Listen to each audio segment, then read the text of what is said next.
Boa tarde, Evaristo Molaza. É de facto uma reflexão que se deve fazer sobre a verdadeira natureza desta visita com a qual fomos contemplados esta semana. Sim, eu penso que nós já falamos, não sei se já falamos o suficiente sobre esta visita ou não. Boa tarde, desde logo, a ti e aos ouvintes da Essencial. Tu referiste na tua crónica aquele aspecto que nós sempre sublinhamos, sempre que discutimos sempre que falamos sobre essa visita, foi o facto de,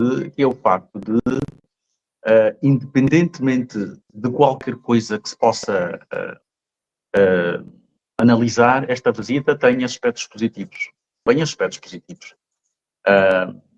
Desde logo, o facto de ter colocado o país na agenda mediática, plano mediático, digamos assim, traz uma publicidade positiva.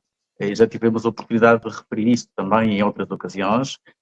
Portanto, do ponto de vista, eu diria, tangível, essa vamos lá dizer, é uma espécie, é um potencial ganho que nós não podemos, de facto, ignorar. Eu perguntei se havia alguma expectativa, pelo menos das organizações não governamentais, de serem recebidas por Joe Biden. Havia expectativa de que houvesse algum encontro com a sociedade civil e que não se limitasse apenas a este encontro de fórum económico.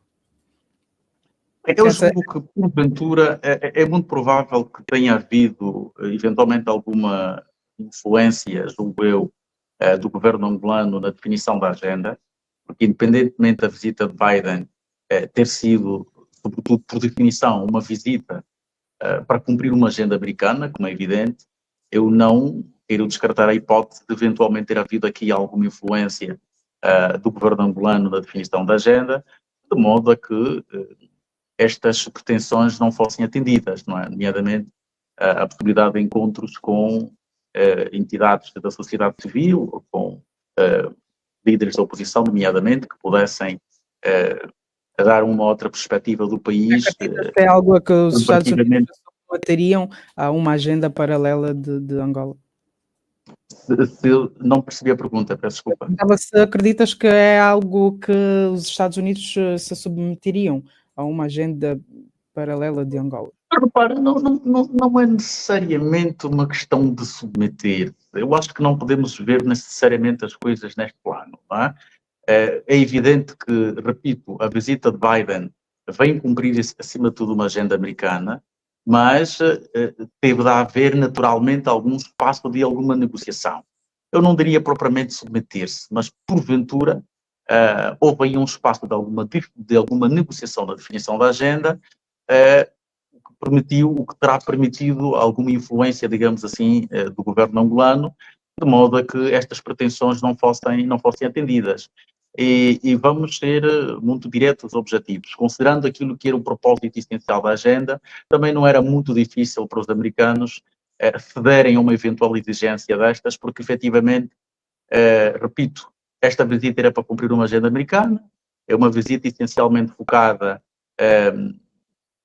em negócios, fundamentalmente, independentemente de tudo o resto que foi dito, mas é uma visita essencialmente de negócios, e nesse sentido, o negócio, atenção, não necessariamente no plano estritamente económico, não é? Podemos olhar aqui para o negócio, uma perspectiva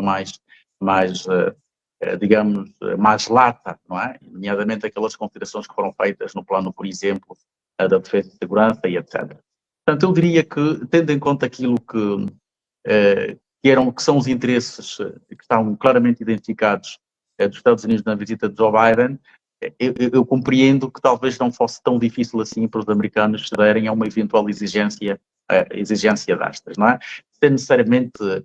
Sem que isso seja necessariamente encarado como uma submissão como tal, mas eu diria que talvez houvesse algum espaço de negociação que permitiu, naturalmente, ceder a eventuais exigências desta natureza, porque, independentemente de ter sido uma visita de Estado, não me ocorre nenhuma razão objetiva que pudesse ter impedido um eventual encontro de Joe Biden com representantes da sociedade civil. De resto, não é a primeira vez, ou não seria a primeira vez em Angola, que recebemos ou que receberíamos chefe de governo, digamos assim, e que incluiu na sua agenda, por exemplo, contactos com entidades da sociedade civil. Já tivemos vários exemplos. Poderia citar aqui o caso da Merkel, por exemplo, esteve cá em Angola, teve encontros com responsáveis da sociedade civil. Portanto, não seria nada de novo, não seria nada de extraordinário, mas quero acreditar que, repito, que houve aqui poderá ter havido aqui alguma influência do governo angolano na agenda, de modo a que estas intenções, digamos assim, não tivessem sido atendidas. E se nós quisermos rebuscar um bocado mais do histórico, eu quando falo de histórico refiro-me nomeadamente àquilo que foi o desempenho do embaixador norte-americano, do ex-embaixador norte-americano em Angola, é muito fácil também perceber que, em certa medida, esta tarefa terá sido mais ou menos fácil, até porque mesmo de Joe Biden ouvimos aí algumas pérolas interessantes relativamente aos avanços, não é, que João Lourenço estará a fazer a nível da questão democrática. Não é? Já tínhamos ouvido isto do embaixador norte-americano, portanto, repito, não vejo aqui nada de extraordinário que eventualmente não pudesse levar os americanos a cederem essa exigência. À par das organizações não governamentais, a oposição também foi meio que colocada de parte. No entanto, quando digo oposição, falo particularmente da UNITA, que vinha criticando esta visita, assim, de forma subliminar, mas esteve, pelo menos num dos encontros de Joe Biden, em peso. Era incontornável que assim acontecesse, tinha de lá estar. Bem, eu penso que sim, também, até porque este encontro, ou a presença da UNITA, se não me engano, por aquilo que eu pude ler, salvo engano, decorreu de convites que terão recebido da Embaixada dos Estados Unidos e não propriamente do governo angolano. Neste sentido, parece-me que não faria muito sentido a tal política de cadeira vazia, até porque há uma questão que não se pode ignorar. A UNITA é um partido que tem vocação para governar. A UNITA é um partido que se assume como uma alternância real, digamos, do poder em Angola. De modo que não ficaria bem, portanto, a um partido ao qual se exija também alguma postura de Estado, digamos assim, numa oportunidade como aquela, fazer simplesmente a tal política de cadeira vazia e não aceder aos convites. A UNITA não se fez representar ao mais alto nível, não sei se é porque eventualmente Adalberto Costa Júnior não estaria em Angola ou porque optou por não estar presente, eventualmente de forma de protesto, não sei, ou eventualmente por conta de outras agendas, mas a verdade é que, tendo o convite chegado da Embaixada dos Estados Unidos, não me parece que fosse de todo inteligente optar-se pela política de cadeira vazia, até porque nesta luta, digamos assim, que os partidos da oposição fazem, quer pela democratização do país, quer, digamos, pela possível alternância no poder, é preciso que as lutas sejam muito bem escolhidas, não é? É preciso que as escolhas sejam feitas com algum cuidado, é preciso que os alvos, os objetos da luta sejam bem identificados. De nada valeria a UNITA, por exemplo, comprar uma briga, entre aspas, com a administração norte-americana, portanto não teria nada a ganhar em relação a isso. De modo que eu entendo ser compreensível que, tendo chegado, independentemente da visão ou do descontentamento que possa ter havido pelo facto de um eventual pedido não ter sido atendido, não é? Independentemente de algum descontentamento, não me parece que fosse inteligente a parte da oposição, eu não diria só a UNITA, eu, se não me engano, terei visto também o presidente do Bloco Democrático, que é uma das figuras importantes da Frente Patriótica Unida. Portanto, não faria sentido simplesmente a opção pela política da cadeira vazia. Não me parece que seria uma atitude inteligente, independentemente dessa insatisfação que já referi. O governo decretou tolerância de ponto de 2 dias para Luanda e Benguela, o que restringiu o direito de locomoção das pessoas. Foi uma medida acertada ou exagerada? foi manifestamente exagerada. Eu penso que toda a gente no mundo tem consciência, eu diria, quando digo toda a gente no mundo, pelo menos aquelas pessoas que acompanham estas matérias, tem consciência que o presidente dos Estados Unidos é um alvo importante para qualquer inimigo que tenha, e tem seguramente muitos inimigos pelo mundo, de modo que seja compreensível que nas circunstâncias de uma visita oficial como esta que ele fez, haja preocupações, de alguma maneira, sobredimensionadas com a questão da segurança. Quando eu digo sobredimensionadas, comparativamente àquilo que seria uma visita de Estado de um presidente de um país, digamos, ou de um presidente que representasse menos risco do ponto de vista potencial.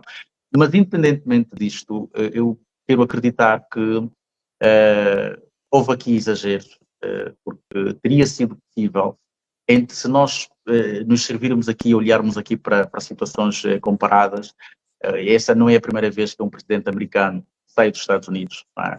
Nós temos visto várias vezes os presidentes americanos viajarem pelo mundo, e às vezes até pela Europa, para participarem eu vou dizer essas vezes de propósito, porque quero aqui introduzir, por exemplo, as situações em que o presidente americano vai participar de uma conferência, o que for, de um fórum, e a alguns metros ou alguns quilómetros do espaço da conferência acontecem manifestações. Portanto, nós já assistimos a realidades parecidas, não é? Os líderes do G7, do G20, o que for, reunidos para discutirem determinadas matérias, e alguns quilómetros, alguns metros, a manifestantes, não é? A contestarem contra determinadas agendas que são discutidas ou que não são colocadas em pauta, não é?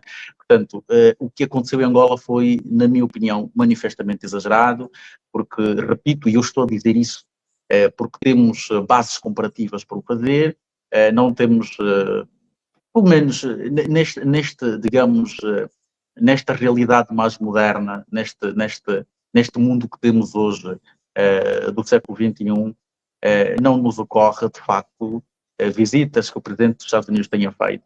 Eu, quando digo isto, repara, por exemplo, quando se olha para a Europa, por exemplo, tem-se a ideia de que é um espaço potencialmente de risco mais elevado, não é? Porque é um espaço onde estão consolidadas, por exemplo, ou se não consolidados, mas pelo menos existem o risco, o receio, por exemplo, imagina, de um ataque terrorista na Europa, é muito mais, digamos, preocupante, é muito mais potencial, está muito mais à vista, se assim podemos considerar, do que, por exemplo, o que seria um ataque terrorista, por exemplo, em Angola. Estamos a falar em termos potenciais, do risco em termos potenciais. Mas ainda assim, vemos essas lideranças viajarem por estes espaços geográficos, sem estes exageros que nós assistimos em Angola. Portanto, foi manifestamente exagerado e com consequências que possivelmente nós não teremos ainda, ou sobre consequências que não teremos ainda refletido o suficiente. Porque, imagina, nós tivemos, no caso, por exemplo, Luanda, uma situação em que praticamente metade da cidade ficou inacessível durante largas horas, e parte da cidade esta que reúne uma série de serviços importantes, incluindo até serviços de saúde, não é? Eu quero aqui, nós não temos nada que tenha sido dito, nada que tenha sido apontado, mas imagina, por exemplo, que se colocassem emergências médicas que tivessem de ser atendidas naquelas zonas, por exemplo, que ficaram inacessíveis por muitas horas, por exemplo, não é? Correríamos o risco de até, no limite, perder vidas por um excesso de zelo perfeitamente injustificável. Portanto, nesse sentido, mesmo sendo compreensível que Joe Biden requer medidas de segurança extraordinárias, aquilo que aconteceu em Angola pareceu-me manifestamente excessivo. E quando eu digo aquilo que aconteceu em Angola, estou a referir-me naturalmente ao que aconteceu em Luanda e aquilo que aconteceu naturalmente no Lubito, em que as imagens falam por si, não é? Tivemos duas cidades verdadeiramente fantasma, não é? Pelo menos nesses 2 dias em que Joe Biden passou por Luanda e por Lubito. Mas achas que isso, essa tolerância decretada foi por uma questão de segurança do presidente norte-americano e talvez uma exigência dos Estados Unidos, ou foi da autonomia do governo de Angola e porque talvez quisesse esconder alguma coisa? Bem, eu não gostava muito de entrar, embora eu já tenha dito várias vezes que aqui no comentário, em muitas situações, nos é permitido navegar um bocado na especulação, quando é necessário, mas eu não gostava muito de entrar na especulação sobre quem terá definido este ou aquele detalhe da agenda e, neste particular, a questão da tolerância de ponto. Porque eu não acredito, francamente. Posso estar enganado, mas não acredito, por exemplo, que a tolerância de ponto tenha sido por imposição dos americanos. Terá sido provavelmente o governo angolano com o Winchester de Zelo, ou o mais provável que tenha sido o Winchester de Zelo, entendeu que a população deveria ficar em casa, por um lado porque talvez fosse mais fácil assim garantir os tais mecanismos de segurança, não é? Assegurar isto, talvez fosse mais fácil tratar da questão da segurança, e por outro lado também, talvez o governo tivesse entendido que pouparia as pessoas dos constrangimentos a que seriam submetidas, não é? Nomeadamente com a questão do trânsito. Porque repara, no dia em que Joe Biden chega às 18 horas e pouco a terra em Luanda, de segunda-feira, e quem estava na rua, nas zonas afetadas a partir das 13, 14, 15 horas, teve dificuldades terríveis. Há quem tinha ficado 4, 5 horas no trânsito, não é? Por causa dos acessos que foram cortados com muita antecedência, não é? Joe Biden ainda estava, o Air Force One nem sequer tinha aterrado no aeroporto internacional de 4 de fevereiro, já tínhamos várias ruas, não é? Com os acessos cortados, e muita gente acabou por ficar 4, 5, 6 horas no trânsito. Eu penso que poderá ter sido mais isto que forçou o governo de forma mais ou menos... Olhando por este ponto de vista, então fez sentido. Faz sentido que... Fez sentido decretar-se a tolerância de ponto para evitar esses constrangimentos a que te referes? Não, repara, eu quando me referi à questão do excesso de zelo, porque nós já vivemos várias vezes, já tivemos outras circunstâncias no país que levaram a tolerâncias de ponto. E nem por isso tivemos as cidades, ou tivemos a cidade fantasma, como nós tivemos na visita de Joe Biden. Ok? Portanto, eventualmente, naquele caso em particular, até mais do que tolerância de ponto, até pareceu ter sido, sei lá, tivéssemos sido todos dizimados por uma pandemia qualquer, porque nós já vivemos, porque aquilo houve um pouco mais, exato, houve um pouco mais do que uma simples tolerância, porque nós já vivemos situações de tolerância de ponto em que, de facto, a cidade não ficou fantasma, não é? A cidade manteve um certo ritmo. Aliás, é muito raro até, as tolerâncias serem decretadas quer para o setor público, quer para o setor privado. Normalmente o setor privado costuma ser poupado destas obrigações, digamos, dessas obrigações do Estado, que são obrigações governamentais, não é? E aquela que nós tivemos desta vez foi uma tolerância de ponto aplicável quer ao setor público, quer ao setor privado, o que de certa forma contribuiu naturalmente para que as cidades ficassem vazias como ficaram, e as pessoas também provavelmente, eu não posso aqui escolher alguma, vamos lá dizer, algumas preocupações de natureza psicológica também, as pessoas, bem, já que estamos mesmo de tolerância, hoje nem vale a pena sair, sob pena de nos cruzarmos aí com a polícia, que eventualmente vai impor barreiras, que eventualmente, portanto, também pode ter havido aqui, por parte das pessoas também, por conta das circunstâncias, as pessoas optaram também por uma espécie de vamos lá dizer, uma espécie de uma autocensura, no sentido de não saírem à rua por conta das circunstâncias impostas, naturalmente, por esta visita. Por isso é que eu digo, aquilo que eu acabei de dizer não desfaz a primeira afirmação de que houve efetivamente excesso de zelo na forma como esta questão da tolerância foi gerida, não é? Repito, estou aqui a servir-me de comparações, já tivemos outras circunstâncias com tolerâncias de ponto e as cidades não ficaram vazias, como as vimos, pelo menos na terça e na quarta-feira. Nesta visita, várias promessas foram feitas, tanto de apoios como de investimentos. Estes planos vão, de alguma forma, vincular a nova administração norte-americana? Bem, este é o grande X da questão, não é? Porque o meu entendimento é que, tecnicamente, o presidente João Lourenço falou com o ex-presidente dos Estados Unidos.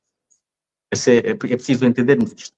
Nós não ignoramos aqui, e é preciso acalmarmos aqui um bocado, porque há uma certa, pronto, há uma certa narrativa que entende que quem não veste a visita com certo, sei lá, alguma histeria é porque é antipatriota ou é porque é um vende-pátria, não é?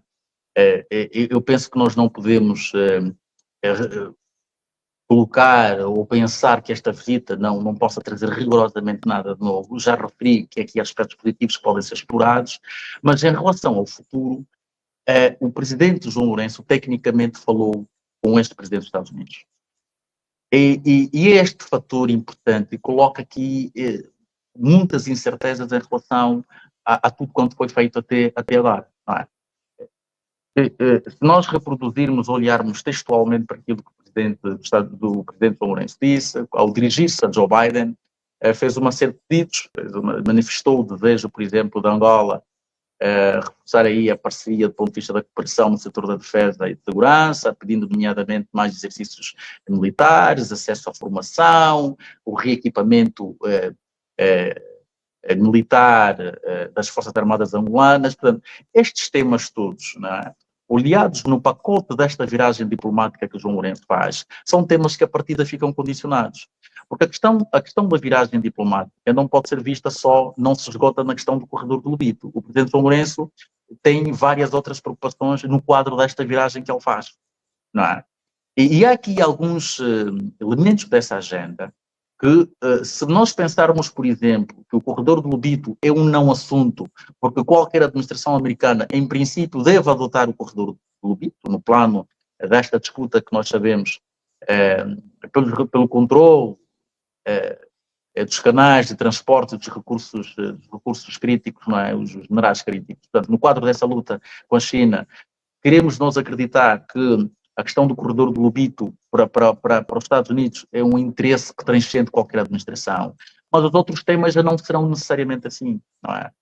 Não há garantias, e se nós olharmos para aquilo que o presidente João Lourenço diz dias antes da entrevista que concedeu ao New York Times, ficou a ideia de que o próprio presidente, e é compreensível, tem algumas dúvidas em relação àquilo que poderá ser a relação com a administração de Donald Trump. Por isso é que não me parece que exista algum angolano que possa dizer que está tudo garantido ou está tudo perdido, não é? Portanto, criou-se aqui um cenário de incerteza, por isso é que eu estou a dizer que, tecnicamente, o presidente João Lourenço falou com o ex-presidente dos Estados Unidos, porque, efetivamente, quando Trump assumir o poder, eu já vi algumas coisas de pessoas a dizerem, eu vi algumas pessoas, não, a América não funciona nada assim, não quer dizer que quem chega vai pegar e rasgar todos os papéis. Não, a verdade é que pode mesmo, é que pode. Não estamos a dizer que vai acontecer, mas a verdade é que pode. Por exemplo, se a administração Trump não entender, primeiro, como relevante ou como prioridade esta parceria com a África, não é? E transformá-la numa questão secundária ou terciária. Todos estes elementos que constam deste pacote da viragem diplomática do presidente ficam claramente postergados, ficam claramente engavetados. Portanto, não vale a pena me dizer às pessoas que não, a América não funciona assim. A verdade é que funciona. Tanto funciona assim que Trump nunca teve problemas em colocar em causa até parcerias super, ultra estratégicas para os Estados Unidos, como é o caso da NATO, por exemplo. Já fez ameaças muito claras em relação à participação dos Estados Unidos na NATO. Portanto, se o Trump faz um discurso que coloca os líderes da NATO a tremer, não é? A Europa toda a tremer, nós estamos a ver a Europa toda neste momento a tremer, não é? Por causa da chegada de Trump. Como é que se pode afirmar com alguma validade de que não vai nada rasgar tudo? A verdade é que nós não sabemos. Porque se efetivamente, e nós não sabemos nada, o Trump ainda não disse nada sobre a África. Não é? Ele já nomeou os principais membros da sua equipa, já são conhecidos, não é? Há nomes aí muito controversos, muito radicais, tudo muito focado para aquilo que são as prioridades norte-americanas, e depois também, não sei, em certa medida, a tal luta, a tal guerra que se espera com a China, mas não há nada de especial que Trump tenha dito em relação à África. Portanto, isto também não pode deixar de ser encarado como um potencial sinal de que Trump continua a considerar a África um assunto secundário, terciário, se não qualquer coisa um pouco mais além disso. Então, não há quem possa assegurar neste momento. Por isso é que eu digo que, tecnicamente, João Lourenço falou com o ex-presidente dos Estados Unidos. Aqueles pedidos, aqueles elementos que constam da agenda de cooperação na perspectiva do interesse angolano, não é? Porque a questão da defesa e segurança, sendo também do interesse norte-americano, o presidente João Lourenço fez questão de demonstrar que até parece ser mais do interesse angolano do que propriamente do interesse norte-americano.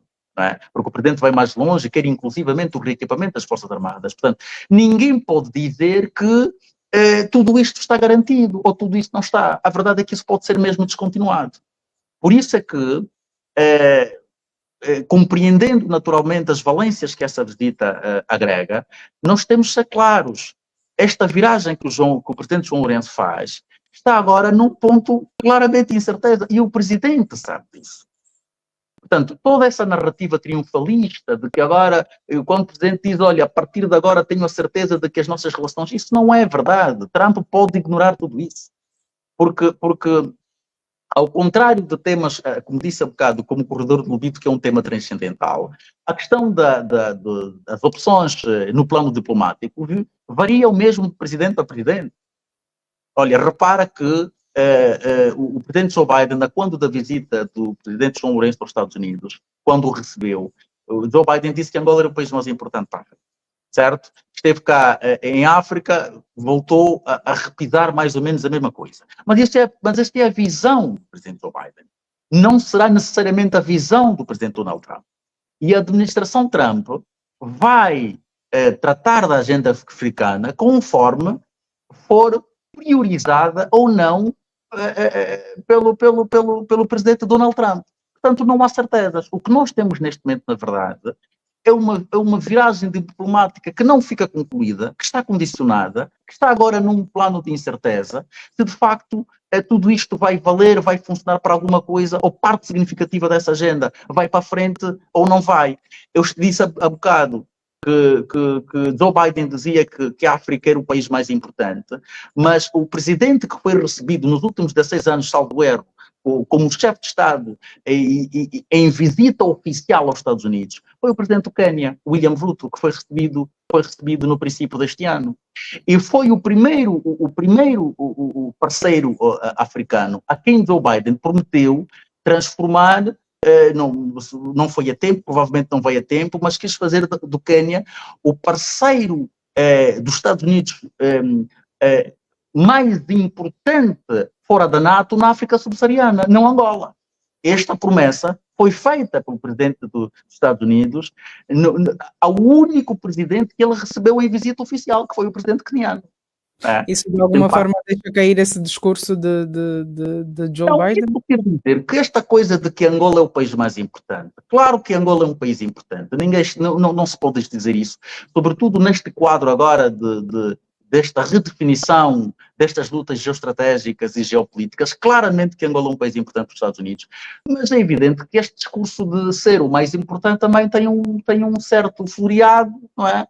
Porque cai bem aos ouvidos, porque ele nos diz que nós somos os mais importantes, mas foi ao Quênia, por exemplo, provavelmente, porque tem uma relação também que se diga relativamente mais consolidada. Os Estados Unidos houve aí um período de transição no Quênia em que a relação com os Estados Unidos ficou um bocado, digamos, ficou um bocado resfriada, ficou um bocadinho condicionada, mas nos últimos anos, entretanto, essa relação foi recuperada e o Quênia tem sido considerado claramente um parceiro estratégico pelas diferentes administrações norte-americanas que consequentemente vão passando ou subsequentemente vão passando pelos Estados Unidos, ao ponto de Biden ter feito a promessa ao William Ruto de que faria do Quênia o parceiro mais importante dos Estados Unidos fora da NATO na África subsaariana. Portanto, claro que Angola particularmente nesta região da África Austral, com o desvio sul-africano para os BRIC e a aproximação que se vê sul-africana, essa aproximação, nomeadamente à Rússia e à China, é normal que os Estados Unidos agora venha bem.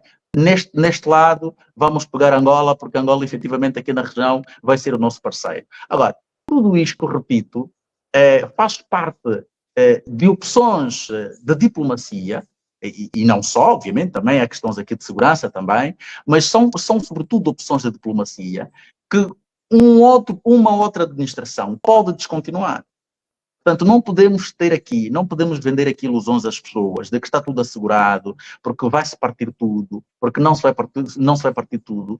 A questão central, eu penso que se nós quisermos resumir tudo isto numa só palavra, nós estamos claramente num momento de incerteza. O Presidente faz uma viragem que não fica concluída, porque daqui a bocado temos um Donald Trump ao mesmo tempo previsível e imprevisível. Ele consegue reunir essas duas características em si e nós não sabemos efetivamente o que ele reserva para a África. Por isso temos de ter um bocadinho mais de cuidado com os discursos triunfalistas, porque o risco efetivamente de parte significativa dessa agenda ir água abaixo, que esse risco existe, esse risco efetivamente existe. E deixa-me dar 2 pontos. Até o próprio Joe Biden sabe disso, tem tanto medo de Trump, tem tanto medo da agenda de Trump, que como tu disseste na tua crónica, acabou por indultar o filho, porque tem medo da vingança de Trump. É evidente, poderá considerar-se eventualmente imoral, não é? Os democratas têm um discurso muito mais moralista na relação com as questões institucionais, com as questões da justiça, com a preservação das instituições democráticas. Os democratas têm um discurso mais moralista, mas a verdade é que o Joe Biden tem tanto medo de Trump, não é? E da administração Trump, que fez questão de indultar o filho. E mais do que isso, fez questão de dar ordens ao Departamento de Defesa que largassem tudo e mais alguma coisa que ele aprovou em termos de ajuda à Ucrânia até antes da chegada de Joe Biden. Ou seja, ele está consciente, aliás, de Donald Trump, desculpe, ele está consciente que se até o dia 20 de janeiro toda aquela ajuda não for desbloqueada, Trump chega e pode cortar. Então, quando nós ouvimos alguns comentadores, alguns analistas dizerem não, a América não funciona nada assim, não significa que vai cortar. Isso, desculpem-me, mas isso é uma tremenda estupidez. E estas decisões de Biden não poderiam ser mais loquazes do que isso.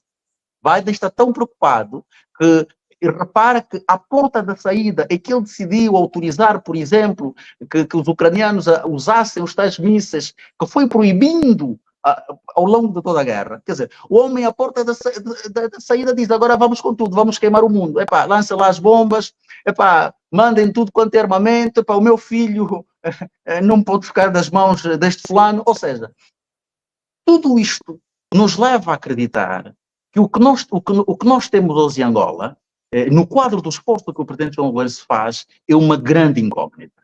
O Presidente fez uma opção clara e indiscutível, relativizou a China, embora ele tenha tentado minimizar isso na entrevista que nos deu ao Miguel. Já vamos entrar neste capítulo. Apesar deste mar de incertezas de que falas, vamos aqui pintar um quadro que Donald Trump também considera Angola tão importante quanto Joe Biden e que de facto aponta também as baterias aqui para Angola. Como é que Angola deve capitalizar esta importância que lhe é dada? Bem, desde logo, Angola tem de prosseguir um processo, ou tem de prosseguir não, porque não existe nada disso. Angola tem de, primeiro, fundar, talvez seja o termo mais adequado, fundar um processo sério de reforma das instituições. Aliás, Biden avisa isso. Diz, olha, se nós não investirmos na democracia, não obstante o disparate que ele diz depois a seguir que João Lourenço tem trabalhado muito a democracia, muito pelo contrário, não é? Mas pronto, e está aqui um bocadinho a tal também, percebe-se essa necessidade de um certo jogo de cintura para não atacar. Mas ele diz, se não se trabalhar seriamente a democracia, ninguém vai acreditar nisso. não se vai acreditar nessa parceria, não se vai acreditar nesse processo. Isso não vai a lado nenhum.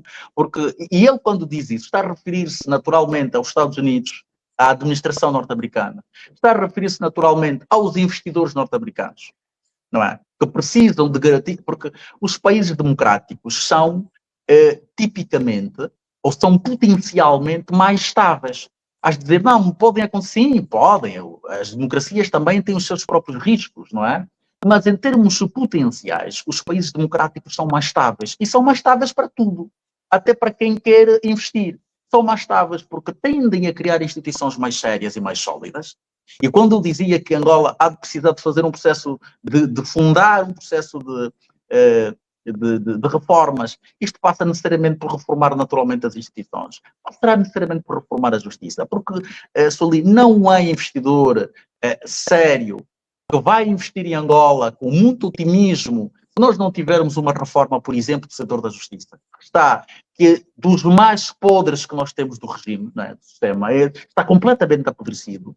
É um setor que tem credibilidade zero. Eu não sei se há algum angolano neste momento que acredita no sistema de justiça em Angola. Portanto, as reformas, Angola tem de fazer isso. Tem de reformar as instituições, tem de reformar a justiça, tem de reformar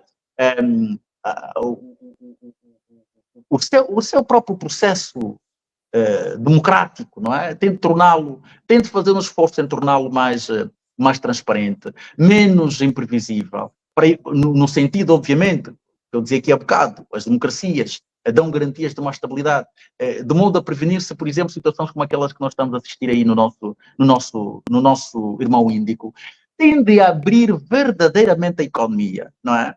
E quando eu digo verdadeiramente a economia, é permitir que, de facto, os empresários venham, os investidores venham e encontrem facilidades e possam fazer negócios e não encontrem entraves de projetos que levam, que ficam 1, 2, 3 anos nas gavetas dos ministros para serem despachados, não é? Portanto, o país, para aproveitar, havendo a possibilidade de um cenário como este que estás a dizer materializar-se, Angola terá de se reformar e tem de fazer uma economia de mercado séria, não é esta coisa de fingimento, não é? Em que se faz faz-se uma espécie em que os concursos públicos são viciados à partida, em que quando se fazem concessões, quase tudo quanto é concessão que se faz tem polémica de favoritismo ou de batota.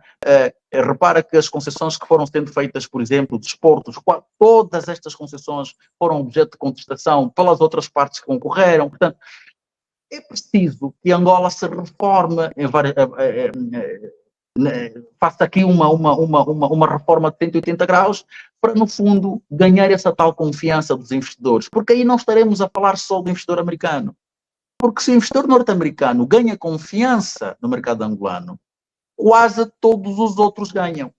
Porque os americanos funcionam, porque o investidor norte-americano é extremamente racional e funciona como uma espécie de farol para o resto do Ocidente. Se o norte-americano vem, tudo o resto vem. O efeito colateral de uma eventual credibilização do país junto dos investidores norte-americanos é a possibilidade, ou é a facilidade que haverá de tudo o resto também vir atrelado. Por isso é que o país precisa efetivamente se concentrar nas questões sérias.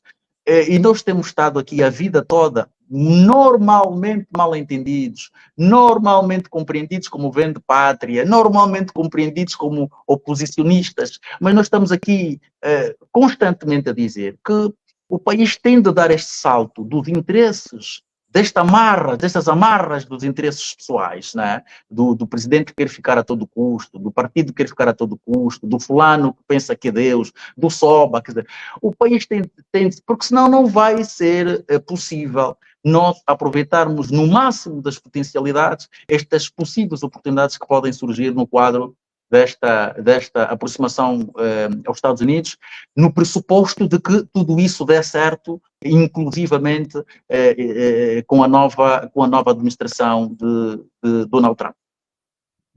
Agora sim, já te adiantaste aqui na viragem diplomática. O Presidente da República assumiu pela primeira vez que há sim em curso esta viragem diplomática, apesar de na semana passada quase ter ficado irritado com o jornalista do New York Times que insistia nisso.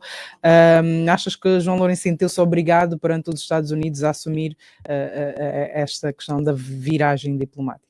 A questão da viragem diplomática anda, os sinais da viragem são muito claros desde 2017. Talvez não, seguramente não percebo. Nunca foi assumida como tal. Nunca foi assumida como tal.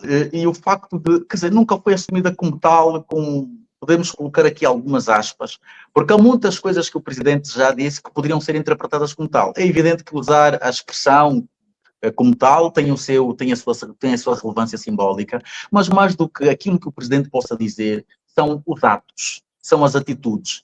Que decisões efetivas é que o Presidente foi tomando ao longo desses anos que demonstram esta viragem? Não é? Isto aqui é o mais importante. Portanto, isto já tem acontecido e as imposições, tendo ocorrido, aconteceram naturalmente mais lá para trás. Aliás, Joe Biden vem como uma espécie de, no fundo, a cereja no topo do bolo. Há naturalmente todo um trabalho que se fez até hoje para que Joe Biden pudesse vir a Angola, ainda que tecnicamente na condição de ex-presidente, não é? Portanto, há todo um trabalho que vem sendo feito ao longo desses anos da presidência do Presidente dos Estados Unidos, do Presidente João Lourenço. Portanto, decisões muito claras e muitas vezes até concretizadas no discurso, que vão no sentido de que nós queremos norte-americanos como o nosso principal parceiro e ponto final. Nós queremos norte-americanos como nosso principal parceiro e ponto final. Ora, o presidente João Lourenço, desde muito cedo, adotou um discurso muito crítico à China, particularmente por causa da questão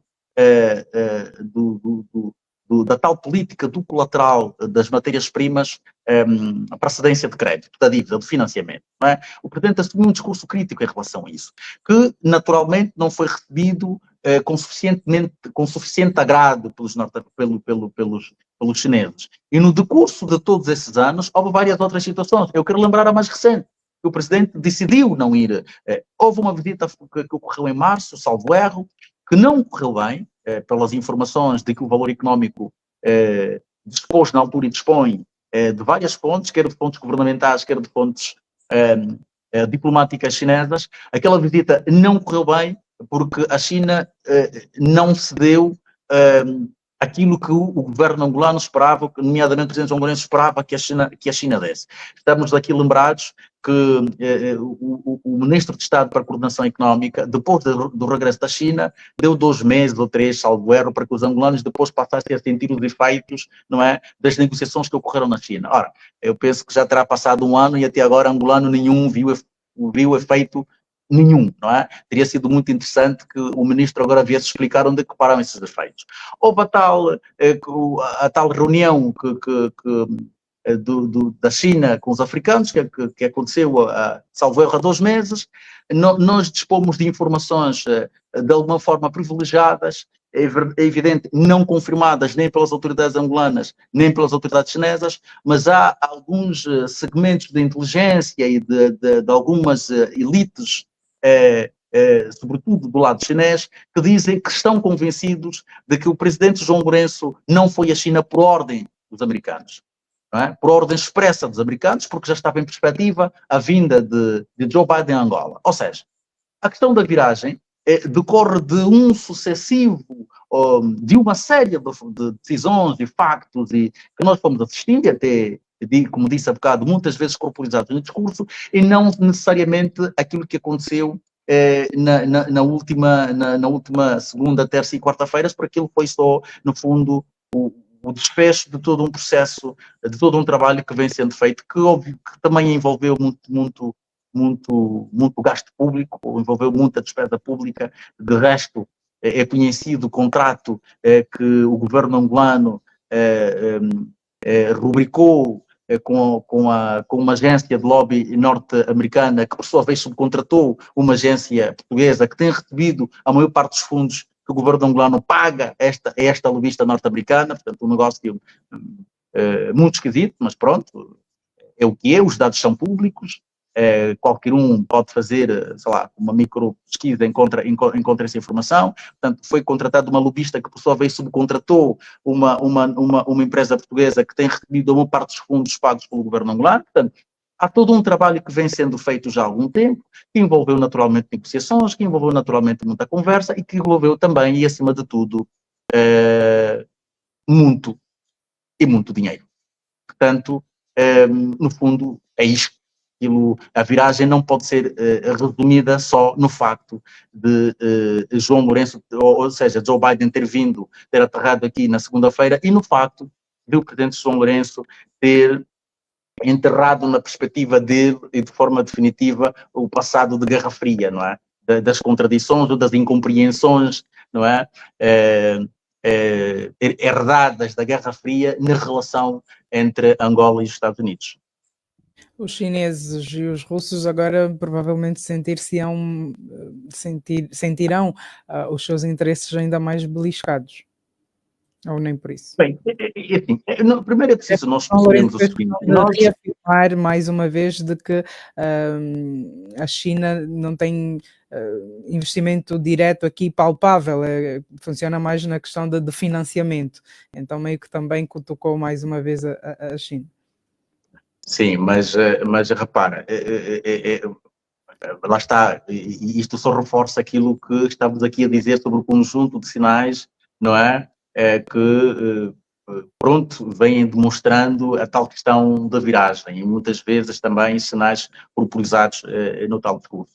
Eu já respondi em certa medida à pergunta que tu colocas. Naturalmente, esta aproximação que o presidente João Lourenço fez, o problema não está na aproximação em si. O problema, e é isso que nós defendemos desde há muito tempo, eu há bocado ia dizendo qualquer coisa que não concretizei, nós começamos a alertar para os riscos dessa aproximação na forma como estava a ser feita, pelo menos desde 2017, ao ponto de termos sido inclusivamente maltratados no editorial do Jornal de Angola, por causa da leitura que nós fazíamos de que essa aproximação carregava certos riscos e que tinha que ser interpretada com algum cuidado. Não é? Porquê? Porque essa aproximação implicou, na prática, a relativização dos outros, não é?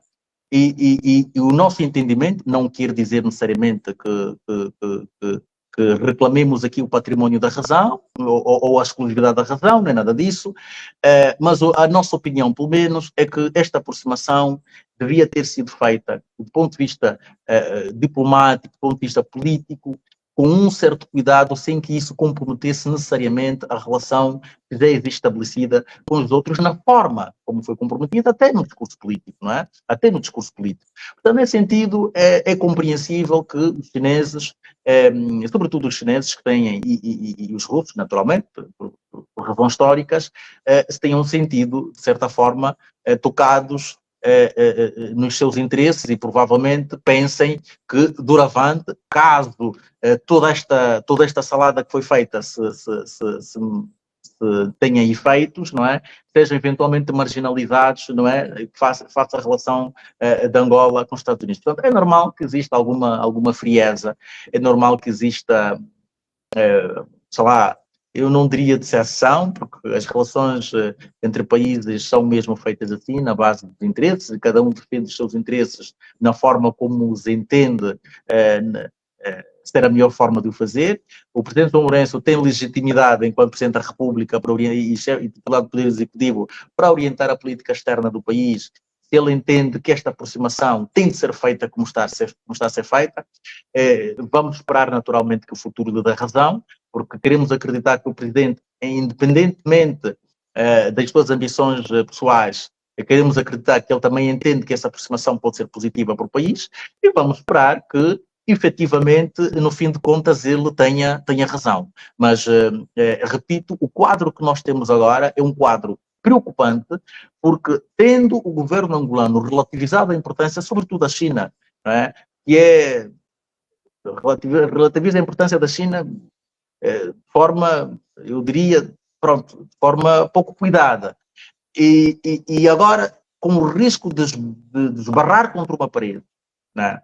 Ou seja, se tivermos um Donald Trump que decide não herdar essa agenda do presidente João Lourenço, em conluio, passa aqui o termo, com Joe Biden. Portanto, se houver aí uma parede nos Estados Unidos, e com a forma como a China foi mais ou menos relativizada, nós podemos criar aqui um problema muito maior do que a solução, naturalmente, que se procurava obter, ou as vantagens que se procuravam obter com esta aproximação.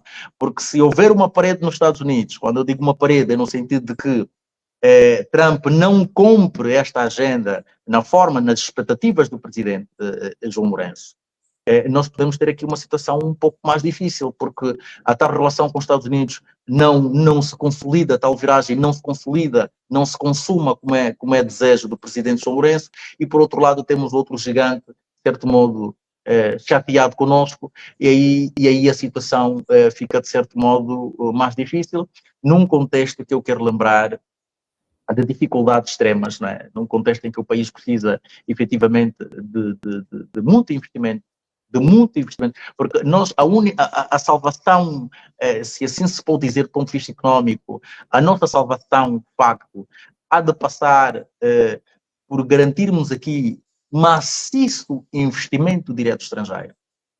Naturalmente fora daquelas áreas tradicionais, fora do petróleo essencialmente, não é? Porque enquanto nós não tivermos investimento direto estrangeiro massivo fora daquelas áreas prioritárias para os interesses estrangeiros, nós vamos ter muitas dificuldades em ultrapassar este quadro em que nos encontramos, não é? De crescimento económico anémico, de degradação social, porque só se combate a fome e a pobreza naturalmente com crescimento económico, não é? E esse crescimento económico só deverá ser potenciado por investimento direto estrangeiro, porque o próprio investimento público está cada vez mais condicionado, porque repara que já estamos a ter problemas também a nível até da própria consolidação fiscal. Portanto, o governo vai tendo mais problemas, precisa sempre de dinheiro emprestado para fazer financiamento, para financiar o propulsamento geral do Estado. Portanto, nós precisamos de forma desesperada de investimento direto estrangeiro. Por isso é que eu, recuando um bocado ao que dizia há bocado, apesar de muitas vezes sermos mal compreendidos, por isso é que nós insistimos muito na necessidade de uma reforma profunda que nos desamarre, não é? Que tire o país desta situação, dessa discussão. Nós, repara, claro que as discussões sobre a democracia vão continuar a existir até no mundo consolidado. Há sempre discussões sobre a democracia, sobre os riscos associados à democracia, mas o nosso nível de debate sobre a democracia é discutir estatuto. Tá vendo? Nós ainda discutimos estatuto, vai alterar o estatuto, quer ficar, quer dizer, isto é muito primário. É?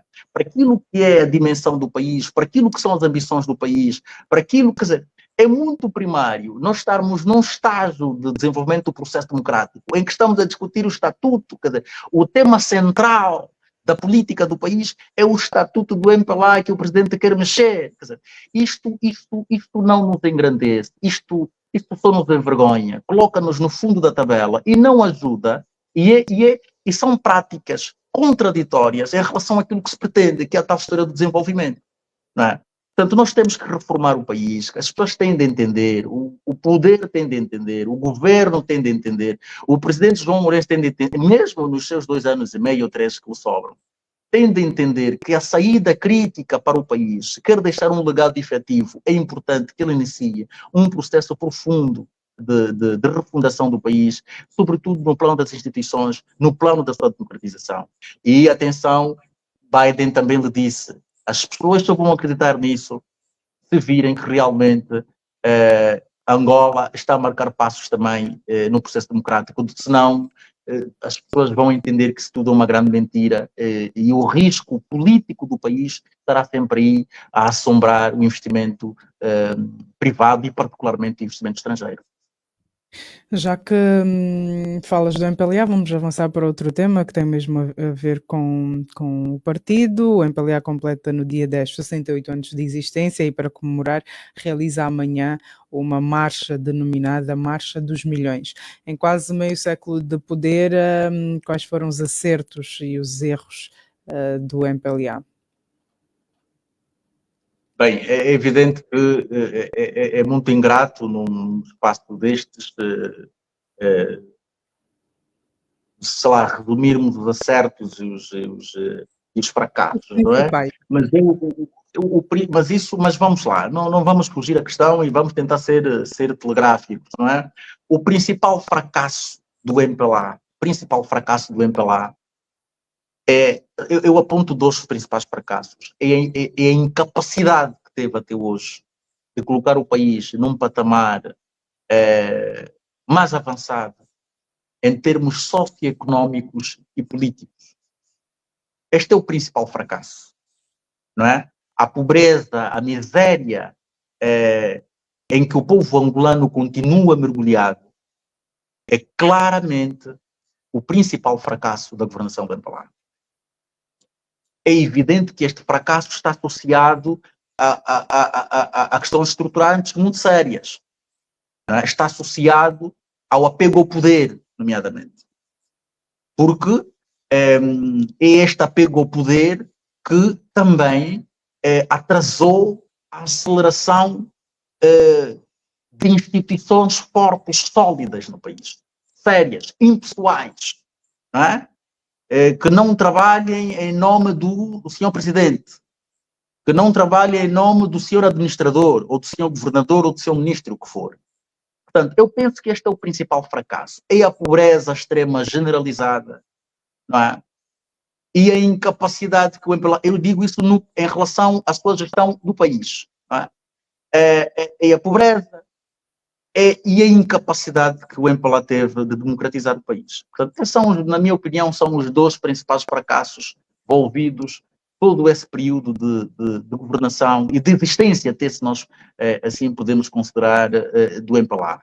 Em relação aos acertos, bem, o MPLA, independentemente das circunstâncias que nortearam a negociação da proclamação da independência, não é? Porque se sabe que o processo de independência poderia ter sido diferente se não houvesse a confusão inicial que o MPLA decidiu fazer, destruindo a negociação sobre o governo de transição, não é? Portanto, independentemente de todas essas circunstâncias históricas, do MPLA ter tido tido a atitude de passar a perna aos outros para que fosse sozinho a proclamar a independência e para que, no segmento disso, assumisse o controle do país. A verdade é que a proclamação da independência faz parte dos méritos que nós devemos atribuir ao MPLA. Naturalmente, não é um mérito exclusivo do MPLA, porque o MPLA não lutou sozinho contra o colono português, isto no âmbito dos movimentos de libertação, mas o contributo que teve para a conquista da independência, não obstante as negociatas que foram feitas, deve ser digamos, um acerto, que deve ser também partilhado, que o MPLA tem a legitimidade de partilhar. Não é?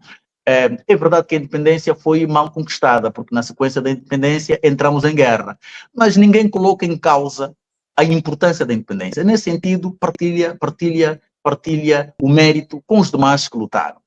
A outra grande, se calhar o outro acerto foi a forma como, depois de muitos anos de guerra, conseguiu terminar com a guerra civil. Eu acho que esse foi, eu costumo aliás dizer, que a paz conquistada, não é? Pelo menos o calar das armas, com as devidas salvaguardas do caso de Cabinda, não é? Mas pronto, o calar das armas em 2022, na minha opinião, peço perdão, foi a nossa segunda independência. E eu, pelo menos, tenho estado à espera da terceira, não é? Que é a democratização efetiva do país. Não é? Mas a paz é claramente, e a forma como, sobretudo a forma como termina. E por que eu enfatizo a forma como termina? Porque tal como foi o processo da independência, a paz também poderia ter terminado com um futuro imediato difícil, trágico. Os perdedores da guerra poderiam ter sido submetidos a uma realidade diferente daquela que eles conheceram. E nesse sentido, nós temos de reconhecer que o MPLA esteve bem na forma como terminou a guerra e na forma como iniciou o processo de reconciliação. Na forma como iniciou, repito. Porque a guerra terminou e o MPLA entendeu que devia trabalhar na paz com o anterior adversário, o inimigo, e começou a trabalhar com o anterior adversário, o inimigo, no novo contexto. E eu acredito que esta forma, repito, eu estou aqui a situar esta conquista específica no momento, a forma como aquilo aconteceu, também me parece que foi claramente um ganho que deve ser também, que o MPLA deve reclamar com toda a legitimidade. Mas lançou um processo de reconstrução pós-guerra, é verdade, que infelizmente não foi bem conseguido, e nesse sentido, não tendo sido tudo mau, não é? Também não foi tudo bom, portanto, nesse sentido, se nós tivermos de olhar para isso na perspectiva do fracasso e dos acertos, nós vamos perder muito tempo nisso. Vamos perder muito tempo nisso. Por isso é que eu assinalo, sobretudo, esses elementos em relação a fracassos, em relação a acertos que me parecem os mais relevantes. Agora, do ponto de vista interno do MPLA, do ponto de vista interno, o maior fracasso é a ausência de democratização.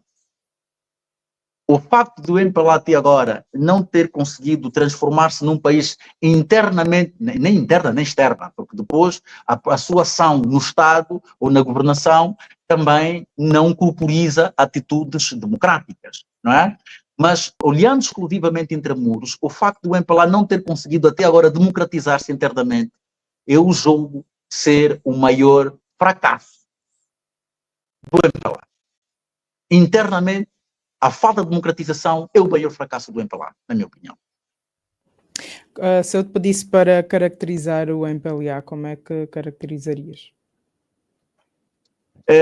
Também é uma pergunta que cai numa banheira muito complicada. Quer dizer, hoje nós temos um partido Estado, continua a ser, infelizmente, um partido Estado,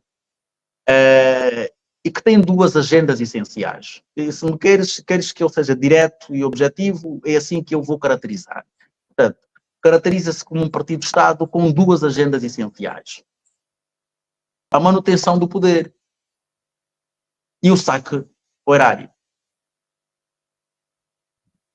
É assim que, sim, se me permitires caracterizar de forma simplificada, é assim que me permito caracterizar o MPLA. 68 anos depois da fundação do MPLA, fala-se numa alegada crise dentro do partido. Como é que essa crise pode influenciar ou não para a continuidade do partido? Bem, é evidente que esta questão é sempre difícil, porque nos remete a pensar em cenários extremos, não é? Até onde poderá ir uma crise interna no MPLA. Eu não ignoro que poderão existir riscos de implosão. Não ignoro, não é? Porque eu costumo dizer que as pessoas podem ser eternamente estúpidas, mas os povos não.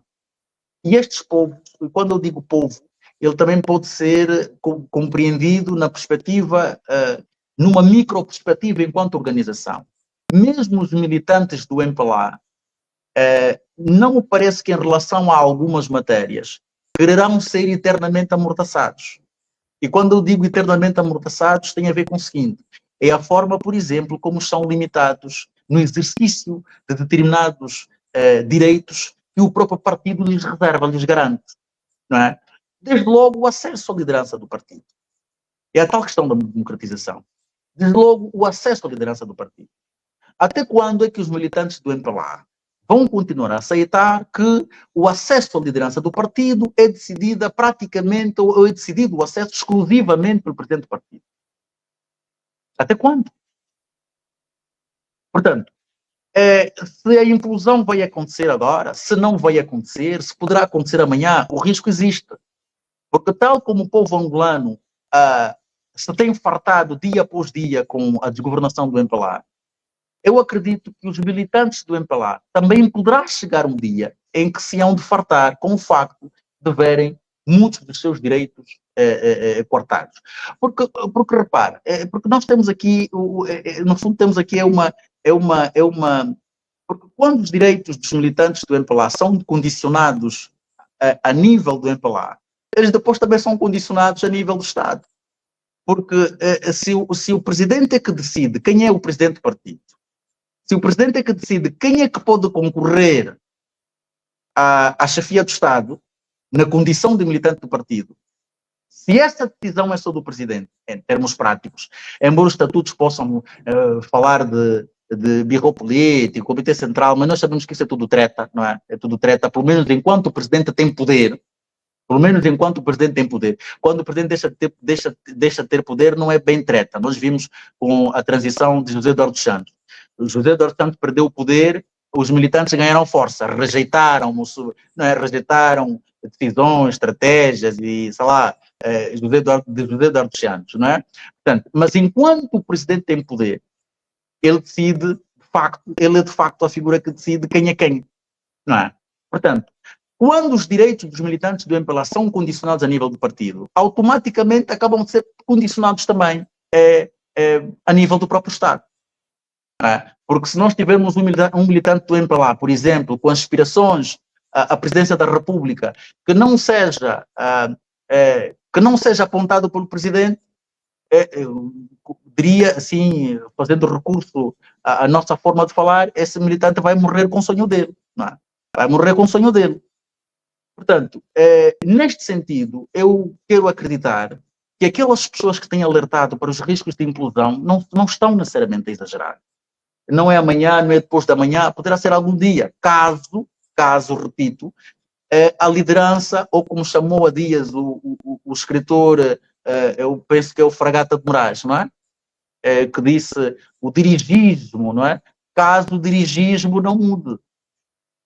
Porque ninguém será amordaçado a vida toda. A história da humanidade está repleta de exemplos destes. E os militantes do MPLA também não acredito que serão amordaçados a vida toda. Por isso, aliás, é um exemplo que acabas de dar. Hoje temos militantes a virem a público. Claramente, são sinais. Quem é a cantora que disse haverá sinais, que cantou haverá sinais, não é? Portanto, há sinais, os sinais existem aí, não é? É que depois do trauma criado pelo 27 de maio, os militantes do MPLA ficaram surdos mudos durante muito tempo. Durante a governação, durante o MPLA de José Eduardo Santos, se nós quisermos ser um bocadinho mais práticos, houve aí um surdemutismo quase total, né? Houve aí uma outra situação que correu mal, houve alguém que tentou... Portanto, houve um surdemutismo quase total. Mas agora estamos a ver, bem, nós já queremos múltiplas candidaturas. Depois aparece o homem da democratização. Não, eu ainda não apitei. Né? Enquanto eu não apitar, ninguém avança. Não há jogo que vai aqui começar, né? Mas independentemente disso, temos militantes que estão, olha, temos penso que é o engenheiro António Venâncio, né? que vai abrindo processos, que vai impugnando, sei lá, determinadas decisões tomadas a nível do Comitê Central. Já temos militantes de relevo, ainda que não com responsabilidades em termos digamos, de direção, a assumirem um discurso crítico contra o dirigismo. Portanto, haverá sinais, e são sinais que não podem ser ignorados. Por muito que eventualmente o presidente pense, não, isto aqui... Não, há sinais, e estes sinais são cada vez mais consistentes. Por isso é que tem de haver muita inteligência no dirigismo, não é? E essa inteligência só passa mesmo por garantir um processo de transição tranquilo. Eu costumo dizer, até meio a sério, meio a brincar, porque eu entendo que a democratização do país é muito importante. Estes governos e estes regimes autocratas normalmente geram muito medo, porque toda a gente fica com medo, não é? Porque chega uma fase em que todo mundo fica com medo. Os governados ficam com medo, os governantes ficam com medo, o presidente fica com medo, os jornalistas, nós todos cheios de medo, os ativistas, tudo cheio de... Todo mundo cheio de medo. E nós, de certa forma, estamos a viver um período mais ou menos assim. Porque se avizinha um período de transição e está todo mundo com medo. Por isso é que o presidente também vai fazendo os seus jogos de modo a querer ficar de forma direta ou indireta.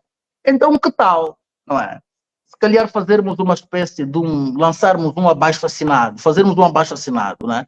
Todos os angolanos assumirem, o senhor presidente, vamos fazer aqui um abaixo-assinado, fique à vontade, quando o senhor terminar, vai embora, que ninguém vai colocar-se na sua vida. Eu acho que talvez Angola devesse fazer esse esforço em nome da democratização, não é? Pela democracia, eu acho que nós devíamos fazer esse esforço, darmos garantias todos, e nós não somos nada nisso, não é? Eu refiro-me particularmente, obviamente, àquelas pessoas que ele olha como as potenciais ameaças ou os potenciais adversários ou inimigos que podem eventualmente vir a condicioná-lo no futuro. Que tal Angola fazer um abaixo-assinado? Talvez, em nome da democratização, talvez valha a pena fazer esse esforço. Toda a gente assina, eu vou assinar o abaixo-assinado se houver um abaixo-assinado nesse sentido. Olha, Sr. Presidente, esteja à vontade, porque todos nós precisamos viver sem medo. O problema é que nós estamos numa situação em que todos temos medo. Temos medo de falar, temos medo de que depois de falar chegam as ameaças. Mas isso depois abre caminho para qualquer um que entre, faça e desfaça, e depois assinamos nós o abaixo-assinado a indultar. Não necessariamente. As coisas, eu estou a dizer pela democratização. Não é? É evidente que um processo como este deve assegurar os potenciais riscos inerentes. É claro que é evidente, eu estou aqui a dizer qualquer coisa mirabolante e talvez que a minha ouça dirá este sujeito é louco, não é? Mas o que eu estou a dizer, se fosse qualquer coisa possível de fazer em termos práticos, eu estaria disponível a assinar, porque eu gostava realmente de poder viver num país, eu, a minha família, os meus filhos e etc., viver num país em que as pessoas pudessem viver, pelo menos, sem medo do poder, não é? Sem medo do que vai acontecer por ter emitido uma opinião. Sem medo do que vai acontecer porque se predispôs a assumir um cargo público. Sem medo, quer dizer, nós vivemos, e depois temos os outros que têm medo de sair porque não sabem o que vai acontecer depois de saírem, não é? Então talvez pudéssemos chegar aqui a uma espécie de um entendimento, não é? Todos nós angolanos, fazermos uma espécie de um abaixo-assinado e dizer, olha, meus amigos, chegou o vosso tempo, podem ir embora mesmo à vontade. Aqui um abaixo-assinado por todos os angolanos, não sei quantos milhões somos, não é? Aqueles que não puderem assinar, os pais que assinem, não é? Para termos aí, sei lá, 30 milhões de assinaturas, está tudo bem. Em nome do país, porque o país tem de andar, tem de progredir, fiquem à vontade que tudo vai correr bem. Talvez o país precise deste sacrifício para combatermos de uma vez por todos o medo que toma conta de todos nós, porque todos, até aqueles que têm o poder, chegam a uma altura em que passam a ter medo e por isso ficam completamente indisponíveis para abandoná-lo porque não sabem depois o que é que lhes acontece. E nós precisamos matar, eu acho que nós precisamos matar esse medo, precisamos assumir um compromisso de Estado, não é? Que temos de matar este medo para que todos nós possamos viver num país sem medo. Muito bem. Vamos avançar 18 horas 47 minutos, estamos a caminhar para o fim já, apenas recordar ou dar a conhecer eventuais novos ouvintes e internautas. Este é o programa Dias Andados, vai ao ar todas as sextas-feiras depois das 17h30. Estamos aqui na análise dos factos que marcaram a semana com o diretor do jornal Valor Económico, Evaristo Molaza, e é mesmo para uma matéria de valor económico que vamos olhar. Angola está mais uma vez na boca do mundo, mas não por bons motivos. O Tribunal Penal Federal da Suíça começou a julgar nesta segunda-feira a multinacional Trafigura por crimes de corrupção e subornos cometidos cá em Angola. Do que se trata? Bem, eu penso que é uma matéria à qual muita gente já terá tido acesso, há uma alegação, pelo menos uma suspeita de um diretor da Sonangol, de uma das subsidiárias que recebeu pelo menos 5 milhões de dólares em esquemas de suborno para facilitação dos contratos, esquemas estes que terão ocorrido de acordo com o processo entre 2009 e 2011, mas o que eu penso que isto é uma matéria à qual muita gente já terá tido acesso, mas o que eu quero sublinhar em relação a esta matéria, o que me parece essencial, é que isto acaba por ser mais uma vez uma demonstração de que aquilo que nós temos dito sobre o combate à corrupção em Angola ser, por um lado, um projeto de consolidação do poder, através da luta contra determinadas figuras, com ou sem justiça. Este processo vem dar-nos mais uma vez razão, porque todas as mães em Angola sabem que a presença da República e a Sonangol foram rotuladas e foram consequentemente rotuladas no passado, e penso que ninguém ainda perdeu esta visão, como sendo os grandes epicentros da corrupção. Mas o Rafael Marques foi penso, a figura que imortalizou, pensou esta expressão, não é? Portanto, estas duas entidades, estas duas instituições, não é? Sempre foram percebidas como os verdadeiros epicentros da corrupção. Nós não temos processos contra dirigentes da Sonangol e Angola. Não temos. Os processos que nós temos são contra a PCA da Sonangol, que só esteve um ano na Sonangol. Ok? Esteve entre 2016 e 2017. Nós estamos aqui a falar de crimes, não é? Estão a ser julgados que recuam para 2009, 2011.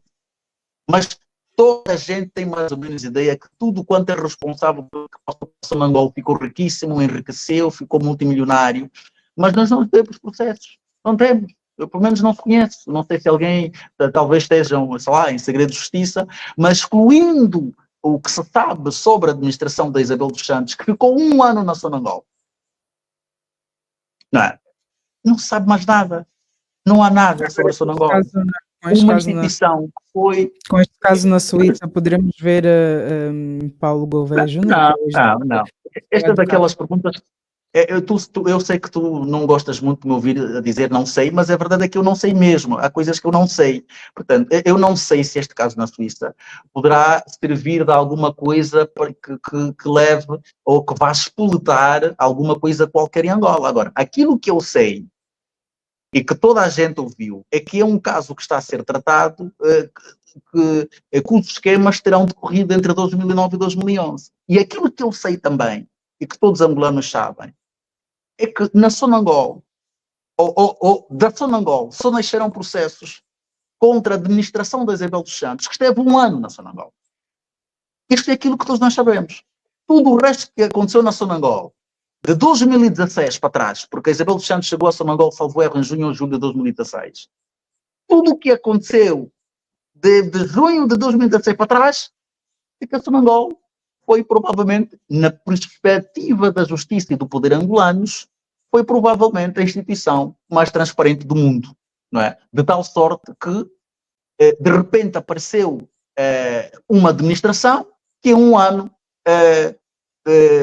sei lá, terá desviado fundos, conforme as denúncias que são feitas pelas próprias autoridades angolanas, e a Sonangol acabou manchada e acabou por ter problemas e acabou por ser roubada naquele um ano de liderança ou de governação de Isabel dos Santos. A Sonangol, que nos acontece de 2016 para trás, é das empresas mais limpas e mais transparentes do mundo, pelo menos daquilo que é conhecimento público. Não é? O que de facto diz muito, repito, sobre aquilo que é efetivamente aquilo a que se chama combate à corrupção em Angola.